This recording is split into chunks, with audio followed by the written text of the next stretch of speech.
Oke, let's enjoy. Iya, jadi hari ini gue pengen ngebahas tentang gizi gitu, perokok berat. Ini gue dapet ide tentang ngebahas ini tuh dari salah satu ada yang komen lah gitu. Bukannya gue nggak mau sebut namanya, tapi gue lupa siapa namanya yang komen. Dan HP gue dipakai buat flash, jadi gue nggak bisa lihat siapa namanya. Tapi thank you buat lo yang udah ngasih gue saran untuk konten ini ya, dan konten-konten sebelumnya yang di refer oleh beberapa orang gitu. Konten selanjutnya mungkin gue lupa bakal lupa bilang terima kasih ya, gue bilang terima kasih di sini. Oke, jadi gue pengen bahas tentang gizi gitu yang baik untuk perokok gitu. Gue lupa sih orang itu nanya bang, pokoknya intinya kayak kalau nggak salah dia bahas kayak bang bahas dong gizi buat perokok berat gitu ya, perokok lah in general gitu. Nah, jadi gue pengen bahas gini ya, mungkin menurut gue bukan pakar gizi itu udah pasti, tapi ya gue bisa bahas kayak kalau gue kan ngerokok nih, gue tahu nih kalau gue paling enggak gimana cara nge-manage biar gizi gue better gitu. Langsung gue sebat dulu deh. hmm. Kalau ngomongin masalah gizi itu berarti kan mungkin ujung-ujungnya tuh lu pasti tuh supaya nggak sakit kan gitu. Nah masalah gini, kita eliminasi dari source-nya dulu deh. Maksudnya gimana, bukan eliminasi dari source, maksudnya kita telisik dulu nih asalnya dari mana. Jadi kalau masalah ngomongin gizi itu berarti kan lu nggak pengen sakit. Nah, penyakit apa yang ditimbulkan oleh rokok gitu, paling paling gampangnya gitu deh. Paling pertama ya, lu bisa lihat di warning rokok, tapi sekarang gue udah nggak pernah lagi sih di warning bungkus rokok tuh dilarang menjual pemberi, tapi nggak ada yang kayak merokok menyebabkan ini itu ini. Tapi pokoknya yang gampang kerasa, misalnya gue perokok nih, yang paling gampang kerasa itu kan adalah lambung ya. Kalau gue sih gue nggak tahu, mungkin orang ada yang nafasnya berkurang, misalnya lebih sesek gitu, itu ada juga orang yang begitu. Terus ada juga yang kayak gue lambung. Terus gue eh, dampak short term yang paling gampang diketahui itu kan ya dua itu, lambung sama sesak nafas. Bukan sesak nafas sebenarnya, siapa ya, kemampuan nafas lebih pendek lah gitu, singkatnya nafas lebih pendek. Sama mungkin kalau long term itu kayak ya yang udah pasti penyempitan pembuluh darah, dan penyempitan pembuluh darah itu kayak larinya bisa kemana-mana, jantung, hipertensi, ya pokoknya banyak hal-hal yang tidak diinginkan lah gitu. Tapi mungkin kalau misalnya gue bisa di sini apa gizi untuk perokok gitu, mungkin menurut gue gini ya, sebenarnya kalau gue ya, gue pribadi tuh gue ngerokok nih, tapi gue makan itu gimana ya, gue dibilang heavy diet gitu juga enggak, cuman gue jaga makan sih. Jadi kayak misalnya gini, gue makan kotor tuh maksudnya makan makanan yang berlemak, terus santan berlebihan. Kayak contoh misalnya lu makan kikil di restoran Padang gitu, itu kan banyak lemak jahatnya tuh, banyak kolesterolnya gitu. Nah itu gue makan, cuman gue nggak sesering itu makan. Yang paling gue cuma makan kayak gitu tuh yang berlemak banget, makan kotor lah gue istilahnya tuh, paling seminggu sekali, 2 minggu sekali gitu. Iya kira-kira gitu. Terus selain itu gue makan apa ya, gue makan makanan biasa-biasa aja. Dan gue, kalau gue ya, gue pribadi karena gue tahu lambung gue nggak gitu kuat dan gue suka ngerokok gitu, jadi kalau gue ngopi, gue nggak makan sambel. Kalau gue makan sambel, gue nggak ngopi, ya itu dibalik-balik aja. Atau kalau gue makan gorengan terlalu banyak, gue nggak bakal ngopi atau nyambel juga gitu, karena itu kan yang gue tahu ya, itu kan hal-hal itu kan sensitif buat lambung tuh, makanan berminyak, pedas, sama rokok, sama kopi. Nah gue kalau bisa gue nggak menjauhi lah mengkonsumsi hal-hal kayak gitu secara berbarengan. Jadi kayak ya kalau gue mau ngopi ya ngopi ya sambil ngerokok gitu, tapi gue pasti nggak makan gorengan, itu udah pasti tuh. Cuma kadang sambel sih yang agak repot. Jadi misalnya contoh lagi buka puasa nih, buka puasa makan yang pedes-pedes gitu, habis itu ngopi sambil ngerokok. Nah itu tuh yang kadang-kadang bikin perut agak nggak enak. Contoh tadi hari ini gue juga salah sih begitu, karena kebetulan tadi ya pokoknya gitulah. Intinya gue tadi makan cabai, gue makan nasi sama sambel, terus sama ayam sih pokoknya nggak penting. Intinya gue makan sambel, terus habis itu gue ngopi. Masalah kopinya juga gue nggak ngopi yang bener-bener kopi yang kayak kopi beneran gitu, kopi yang di coffee shop atau kopi yang dari bean gue roast gitu, enggak yang kayak gitu, kopi-kopi saset doang. Jadi makanya gue agak berani gitu. Kalau misalnya kopi yang kopi bener gitu, gue jujur aja gue nggak berani sih kalau habis makan pedas gue ngopi yang ngopi bener gitu. Paling gue prefer teh gitu.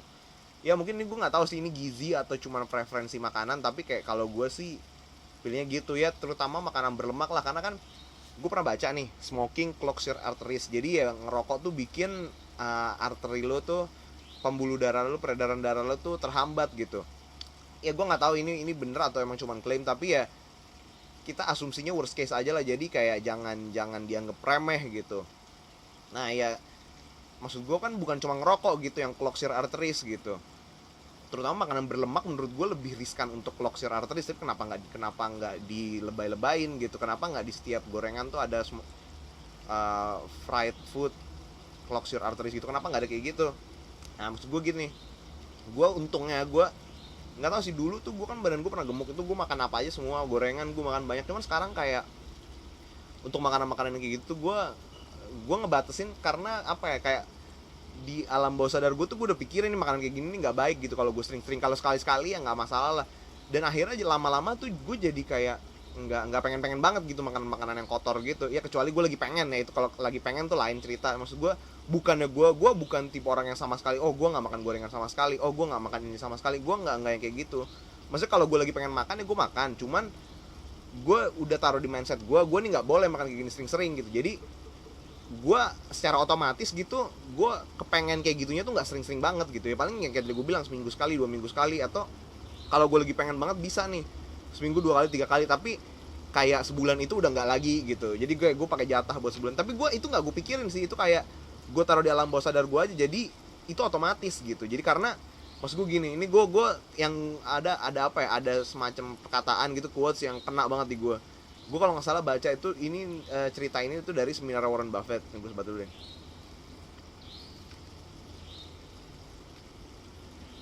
So Warren Buffett ini kan ahli ekonomi gitu, tapi dia ngomong kayak gini, dan dia udah tua dan setahu gue masih sehat ya. Gue nggak tahu deh kalau misalnya, tapi dia kayak sekarang udah 80 masih sehat.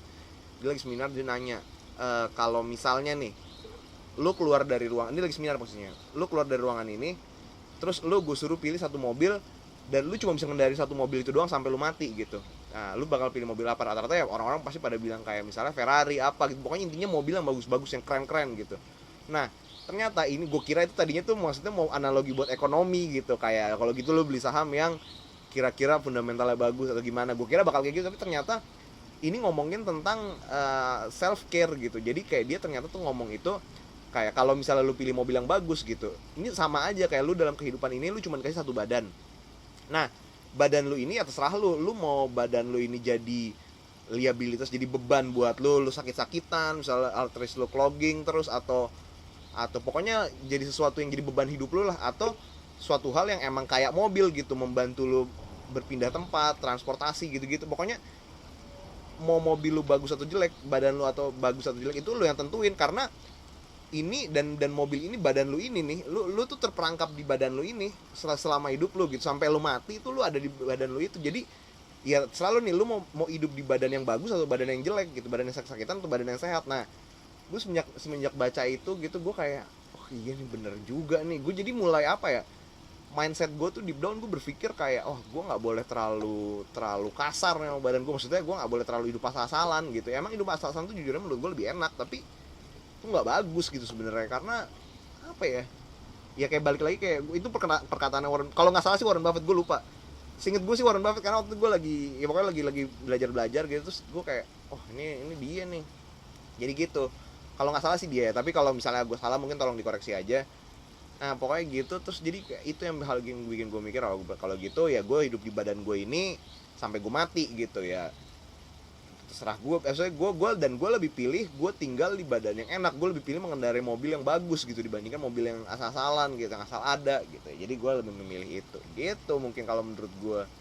Ini mungkin kayak apa ya, mungkin kalau gizi ya cukup aja, harus cocok aja gitu. Apa kok relatif sih, apa istilahnya, relevan aja gitu ya. Mungkin judulnya ini aja nggak apa-apa lah. Gue ini bikin video ini juga belum tahu judulnya, tapi ya kira-kira nanti gue bikin judulnya gini aja lah.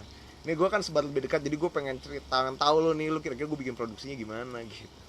Kayaknya mungkin gue rasa dari gue itu aja. Jangan lupa lo like, comment, subscribe channel gue, Jack Sigar Guy, beli natif, dan salut brother.